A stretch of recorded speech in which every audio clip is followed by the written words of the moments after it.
तर नमस्कार गाववाल्यांनो, सकाळी सकाळी तयार झालंय, एकदम भारीपैकी सदरो घातलंय आणि निघालंय मी का तुमका समजातच.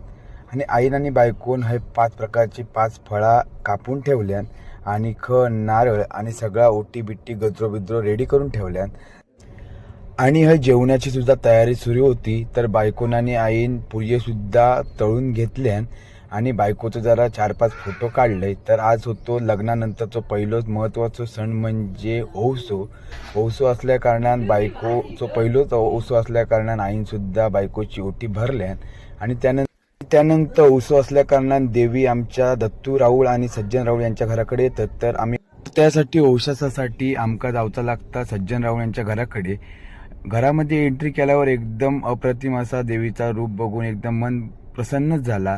आणि अप्रतिम अशी साडी बिडी देवीक नेसवलेली होती. आणि नंतर भटजी इले आणि भटजी इल्यानंतर बायकोचं पहिलंच ओवसो असल्या कारणान त्या ओवशाक सुरुवात झाली.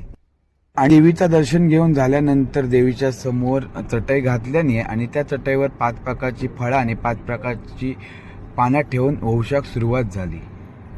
आणि भटजी इल्यानंतर भटजींनी बायकोचं पहिलंच ओवसो असल्या कारणाने भटजींका पण ओवसो दिलो होता. तो ओवसो दिल्यानंतर आमच्या गावातली म्हणजे आमच्या वाडीतली जी महिला वर्ग असतात तो सगळं ओवसो होय भरता सज्जन राऊळ यांच्याकडे देवीच्या समोर.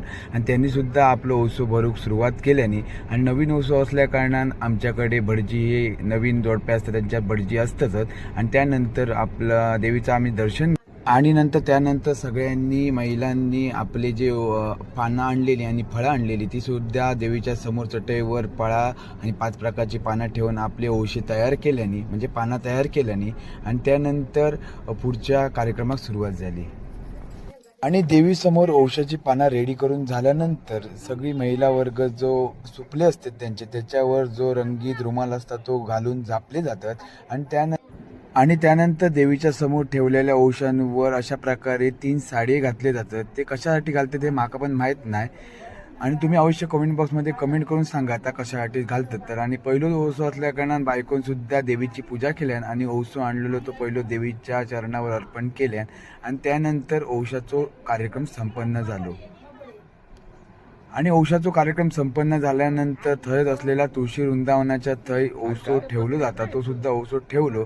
आणि नंतर मी बायको आणि आई आम्ही निघालो भगवती आईच्या देवळात जाऊ. आणि भगवती आईचं दर्शन घेऊन झाल्यानंतर तारदेवी आईच्या देवळात सुद्धा ओवसो ठेवलो. आणि नंतर आम्ही इल्लो दत्तू राऊळ यांच्या घराकडे. आणि त्यानंतर आणलेलो ओवसो सगळ्यांनी एकमेकांका दिल्याने आणि असं ओवशाचो